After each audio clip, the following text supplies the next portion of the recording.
आज महादेव स्वयं साक्षात पधारे भगवान का दर्शन करने के लिए, मन में आशा लेकर के, बड़ा भाव लेकर के आए ब्रज में कि हमको प्रभु के दर्शन करने आने।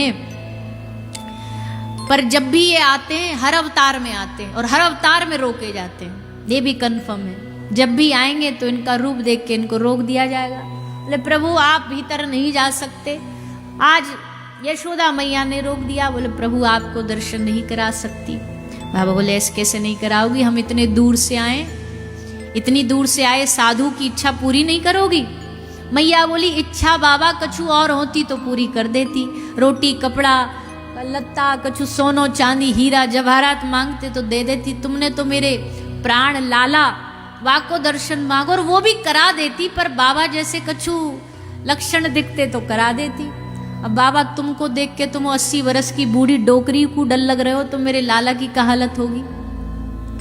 बाबा मैं दर्शन नहीं कराऊंगी, क्षमा करो। बाबा बोले हम तो दर्शन करके जाएंगे। बोले मैं नहीं कराऊंगी। बोले हम करके जाएंगे। दोनों अड़ गए। अब दोनों अड़ गए, अब ना तो वो माने ना वो माने। महादेव ने ठाकुर जी को कही बड़े सुगड़ बने बैठे हो भीतर, देख नहीं रहे हम इतनी दूर से आए, ये यारी निभाओगे तुम, ऐसी दोस्ती होती है। अब बेचारे ठाकुर जी क्या करें, वो ऐसे फंस गए जैसे एक तरफ वो कोई भैया नहीं फंस जाता, एक तरफ बहू पत्नी और एक तरफ माँ, इधर कुआ इधर खाई। या की माने तो वो ना छोड़े, बाकी माने तो ये ना छोड़े। बहू की माने तो मैया कल की आई हमें सिखाएगी, कल की आई सबरी पैसा लेके वही के हाथ में दर दे। वाकी ना माने तो वो कहती हम अपना घर छोड़ के आई, हम अपना परिवार छोड़ के। बेचारा बीच में फंस गया। वो पेंडुलम का जो वो बीच का वो इधर उधर इधर भगता रहता है ना, वैसी हालत हो जाती है पेंडुलम जैसी। तो ठाकुर जी बोले इधर हमारी मैया और इधर हमारे बाबा, इधर महादेव और इधर मैया, करें तो क्या करे। ठाकुर जी बोलते ने रुक के ही आ जाते, इतनी जल्दी काई तुमको आने की, ने एक आध साल के हैजान देते तो हम घुटमन भगे बाहर आ जाते, काई की जरूरत ही ना पड़ती। अब तो हमको सहारो चाहिए, बताओ कौन को सहारो ले, कहा करें। बोल सकते नहीं, अगर बोलने लग गए तो मैया देख के घबरा जाएगी, घर में लाला हो कि भूत हो। अब भैया 4 दिन का बच्चा बोलने लग जाए तो फिर तो डाउट तो होता है, कैसे हो सकता है ऐसे। तो महादेव ने कहा हमको नहीं पता, देखो अब तुम जानो, तुम्हारा काम जाने, हमारा काम था तुम्हारे द्वार तक आना, सो आ गए। अब भीतर से बाहर कैसे आना ये जुगाड़ तुम लगाओ, ये व्यवस्था तुम खुद बनाओ। इतना ही कर सकते हैं हम, तो घर में घुस थोड़ी ना जाएंगे। मैया वैसी खतरनाक है, यही नहीं बैठने दे रही, भीतर घुस गए तो और मार पड़ेगी।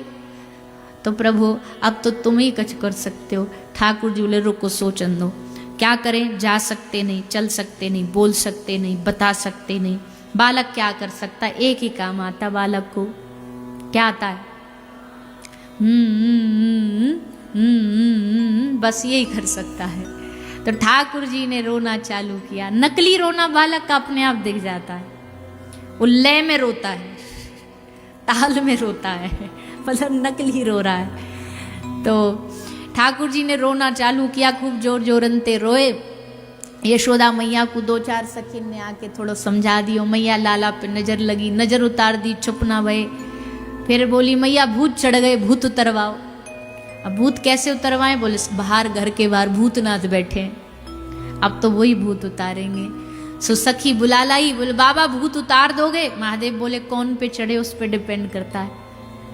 बोले हमारे लाला पे चढ़े। बोले फिर तो लाओ, ऐसे उतारेंगे कभी जीवन में भूत मुड़ के ना देखेंगे इनकी तरफ। अच्छा ऐसी बात है, तो मैया चल चल जल्दी चल, बाबा पे आवे भूत उतारने। मैया बोली बाबरी है गई है, अब हाल तो जैसे तैसे मैं नाट के आई मतलब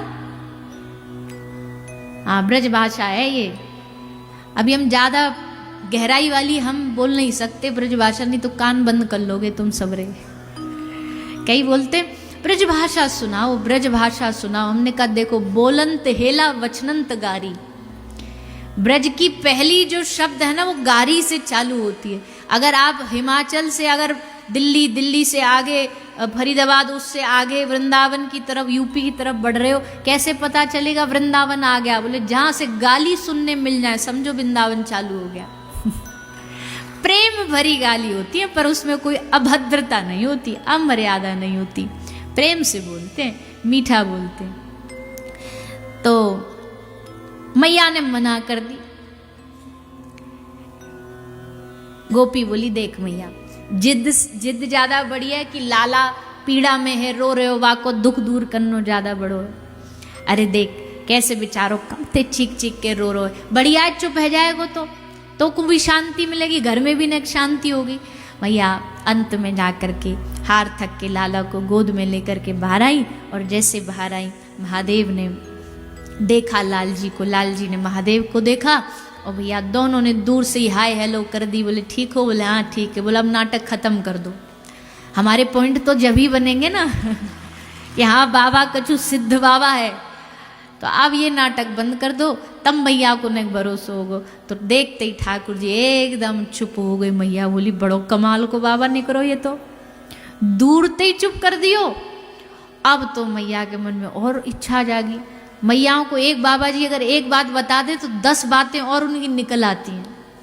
बाबा जी ऐसे बता दो ना, बाबा जी ऐसे कर दो। मैया बोली, बाबा तुम पे तो भूत उतारने आवे। अच्छा बाबा हाथ देखनो आवे? बाबा बोले हाँ आवे। कौन को? लाला को देख दो। लाला को बाबा ने हाथ देखो, हाथ देख के बताई, मैया तेरो छोरा बहुत बहुत, अब कहाँ बताऊँ, ब्रह्मांड नायक है, ये है वो है, अब भगवान ने बोलूँगा तो घबरा जाएगी, कलते दूध पिवानो बंद करेगी, आरती चालू कर देगी।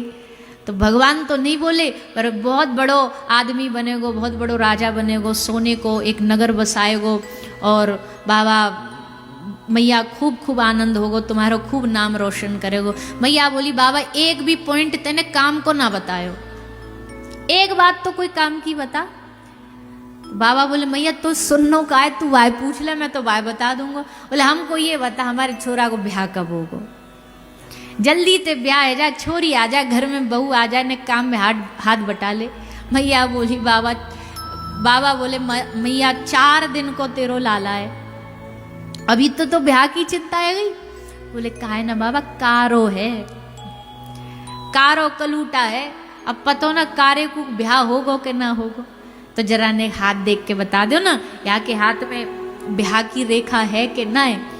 बाबा बोले, मैया चिंता ना कर, रेखा तो इतनी बड़ी है, दुनिया की ब्याह की रेखा हथेली में आती है, इसके कंधा तक आ रही है। क्योंकि एक आध ब्याह हो तो हम बताएं 16,108 बहू लाएगो ये। अब मैया तो ऐसे घूमन लगी, मैया चुप एकदम मौन है गई। बाबा बोले, का भयो मैया, का सोच रही है? बोले बाबा सोच रही हूँ, होली दिवाली पाम छूने आ गई, आशीर्वाद लेने इकट्ठी, तो मेरी क्या हालत होगी? भैया 16,000 बहू झेलनी आसान है का? अरे बाबा कैसी बात कर रहे हो, तो लग रहा हो मैं अनपढ़ू तो गंवार भी हूँ, गंवार नहीं हूँ बाबा, सब जानू। ऐसे थोड़ी काय की 16,000 बहू आ जाए, पागल बना रहे हो। मैया ने सोची बाबा ऐसी फेंके जा रहे हो। मैया को कहा पता ही कि ये सब बातें सत्य होने वाली हैं, पर बाबा तुमने खूब कृपा कर दी मेरे ऊपर। अब तक कह रही दर्शन नहीं कराऊंगी, अब बाबा को ऑफर दे रही हूँ। क्या? रह रे योगी नंद भवन में, ब्रज में वासो कीजे, जब जब लाल को नजर लगे, तू तब तब दर्शन दीजे। बाबा मेरो लाला है इतनो प्यारो, कभी भी कोई नजर लगा जाएगा, मैं कहाँ कोने ढूंढती डोलूंगी, तो या ब्रज में ही एक कुटिया बनवा देती हूँ तुम्हारी, जब भी लाला को नजर लगेगी कोई गोपी भेज के तो मैं बुलवा लूंगी, तुम आ जाइयो। बाबा तो यही चांस में थे। भैया दुनिया के जितने देव हैं ना, जितने देवी देवताएं, सब लालसा करते हैं हमको ब्रज में वास मिल जाए। सब लालसा करते, सनकादिक, ब्रह्मादिक, नारद, जितने महापुरुष, सबने मांगा हमें ब्रज का वास मिल जाए। क्यों? क्या है ब्रज में? दुनिया की एक इकलौती धरती है जहाँ के भगवान छोड़ो, जहाँ के मंदिर छोड़ो, जहाँ की माटी तक को भी लेकर के माथे पर तिलक लगाया जाता है। धाम बहुत हैं, पर हमने कहीं देखा नहीं कि वहाँ की माटी को तिलक लगाया जाता, पर ब्रज की माटी को, ब्रज में सबसे इम्पोर्टेंट अगर कोई चीज है तो और कुछ नहीं है, बिल्डिंगें नहीं है, बड़े बड़े महल नहीं है, आश्रम नहीं है। ब्रज की सबसे महत्वपूर्ण चीज ब्रज की माटी है। और वो माटी महत्वपूर्ण क्यों नहीं, ये भी जान लो। गोपी कहती है जयति तेधिकम जन्मना व्रज। ब्रज की माटी इसलिए महान है, वैकुंठ से भी बढ़कर है, क्योंकि वैकुंठ में, वैकुंठ की माटी को भी कभी वैकुंठपति नारायण के चरण छूने का सौभाग्य नहीं मिला। जब भी नारायण चले पादुका पहन के चले या पुष्प बिछाए गए, पर ब्रज की माटी में नंगे पांव, पैदल, बिना पादुका, बिना चप्पल, खुद शामा शाम दोनों किशोरी जी के चरण